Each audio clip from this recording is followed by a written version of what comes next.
Draussen hat es mehr Schnee, als wenn es weniger wäre. Wow!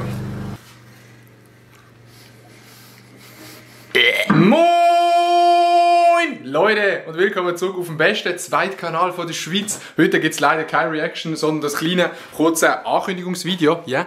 Für die, die es noch nicht mitbekommen haben, ich bin hier gerade in meinem Zimmer. Das hier hinten ist mein Kompi und um diesen Kompi geht es nämlich auch, weil der Kompi bzw. der Mac, der ist dezent scheiße. Die müssen jetzt zuhören. Diesen Sonntag, 14. Februar, mache ich einen 12-Stunden-Stream auf Twitch vom 10 Uhr am Morgen bis am 10 Uhr zu oben. Twitch, Adi Totoro, ihr wisst es alle, sonst ist der Link in der Beschreibung.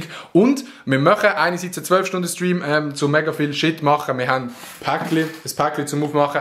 Wir haben Setups für euch, die wir reacten können. Wir spielen Minecraft wahrscheinlich. Einfach ein nice 12-Stunden-Stream. Und es ist auch ein Spendenstream. Nicht ein Spendenstream für eine wohltätige Organisation, sondern ein Spendenstream für einen neuen PC. Die können spenden, wenn ihr Bock habt, hey, da, ich habe 10 Stutz, um den noch zu geben, dann könnt ihr das spenden. Aber ich will wirklich niemanden dazu auffordern, zum Spenden. Wenn ihr wollt, macht es. Wenn nicht, dann nicht. Wir wollen einfach in erster Linie einen geilen Stream haben. Aber wie gesagt, es ist ja so ein bisschen ein Spendenstream für einen neuen PC. Ich nehme dann alles Geld, das zusammenkommt, tue es privat noch verdoppeln und kaufe dann mit dem Geld einen PC. Das heisst, je mehr ihr spendet, desto mehr muss ich privat drauf zahlen. Ich weiss nicht, ob das eine gute Idee ist.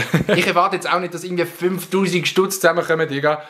Wenn ein paar hundert Stutz zusammenkommen, bin ich schon übel zufrieden. Ich habe coole Gäste. Der Flavio Stucki kommt anscheinend vorbei. Der Maelo ist sicher auch dabei. Elia glaube auch. Und sonst einfach im Discord ein paar Leute. Also wenn ihr vorbeikommen wollt, Sonntag 10 bis 10 auf Twitch, ihr wisst Bescheid, kommt vorbei. Und wenn ihr vorbeikommt, in meinen Augen einfach ein absoluter Spaß, Digga. Das wollte ich eigentlich sagen.